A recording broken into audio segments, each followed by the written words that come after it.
Welcome back to my new blog guys. আর আপাতত আমরা যাচ্ছি হচ্ছে মায়াপুর। আর আমার মুম্বাই থেকে প্ল্যান ছিল যে মায়াপুর যাব, তাই সব বন্ধুরা মিলে বেরিয়ে গেলাম মায়াপুরের জন্য।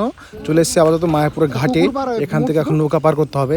আর আমরা 4-5 জন এসেছি। আর রোদ দেখো, উপর থেকে ছাতা বানাইনি কি বলবো। আর এখানে সব হচ্ছে আরাম করছে আপাতত। ভাই যা ফিলিং আসছে, যদি একটু ঠান্ডা হতো না কি বলবো। আমি আগের বার এসেছিলাম, এখানে খুব ঠান্ডা ছিল, মানে নর্মালি শেষ ছিল। আর এই হলো ইসকন, এত বড় 7-8 বছর ধরে বানাচ্ছে, এখন পুরো কমপ্লিট হয়নি। আর এইটার মধ্যে যাবো আজকে আমরা। আমি এসেছি অনেকবার, কিন্তু কি বলবো যাইনি কোথাও, শুধু বাইরে ঘুরছিলাম। আর এখানে এসে আপাতত আমরা সব আরাম করছি। আর ওখানে দেখছি অনেক মেয়ে ছেলে আছে, কিন্তু আমাদের পাতা দিচ্ছে না, তাই এখানে এসে আমরা বসে পড়লাম। আজকে টের পেলাম বসে কোনো মানে আরাম নেই। বসেছিলাম, এত গরম লাগছিল, দাঁড়িয়ে ঘুরছিলাম। আর পেছনে চেসকন, তারপরে আমরা চলে আসলাম এখানে প্রসাদ খাওয়ার জন্য। শুনলাম যে প্রসাদ দিচ্ছে, এত লাইন। আমাদের ভাগ্য ভালো ছিল, আমরা প্রসাদ পেয়ে গেছি। তাও দেখো পাতা দিচ্ছিল, কি বলছিল যে এটাই লাস্ট, এরপর আর কিছু দেওয়া হবে না। তাই পাতা মাতা নিয়ে আমরা লাইনে নিয়ে গেলাম, সবাইকে এক ডাব্বু করে দিচ্ছিলো। পরে দেখি খিচুড়ি হয়ে গেছে শেষ। সেই কী বলে যেটা যাতে খিচুড়ি রেখেছে সেটা পাল্টি মাল্টি মেরে আমাদের খিচুড়ি দিচ্ছিলো। ওটা বেশ খুশি হয়, ভগবানের প্রসাদ বলে কথা। যেটুকু অবশ্যই সেটুকু আমাদের মানে অনেক ভালো।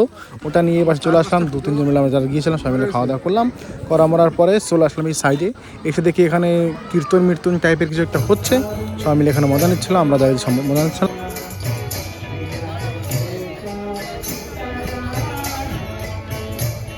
তারপরে আমরা অ্যাকচুয়ালি মেন যার জন্য এসেছিলাম সেটা হচ্ছে সন্ধ্যা আরতি করার জন্য আমরা ওখানে চলে গিয়েছিলাম। আরতি করে মরে জুতো মুতো সব জমা দিয়ে, এটা অ্যাকচুয়ালি হচ্ছে এখানে মানে আমার যেমন হচ্ছে বিজনেস করছে এরা। জুতো জমা করছি, তার জন্য টাকা নিচ্ছে, ভগবানকে দেখার জন্য টাকা নিচ্ছে। এখানে সন্ধ্যাবেলা ইসকনকে খুবই ভালো লাগছিল। এখানে সব ঘোরাঘুরি করা মারার পরে চলে আসলাম এই সাইডে এক্সিটের যে জায়গাটা আছে ওদিকে চলে আসলাম।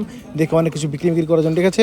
তারপরে আমরা টুকটুকির জন্য অনেকক্ষণ দাঁড়ালাম। আর টুকটুকি আলা মানে কী বলবো, এক একজন এক কথা বলে, কেউ বলে 30 টাকা, কেউ বলে 20 টাকা। লাস্টে আমরা 10 টাকা করে দিয়ে চড়ে মরে সব চলে আসলাম।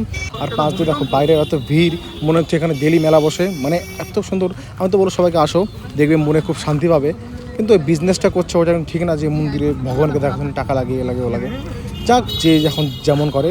ভিডিওটি ভালো লাগলে একটা লাইক করে দিয়ে দেখা হচ্ছে পরে ভিডিও।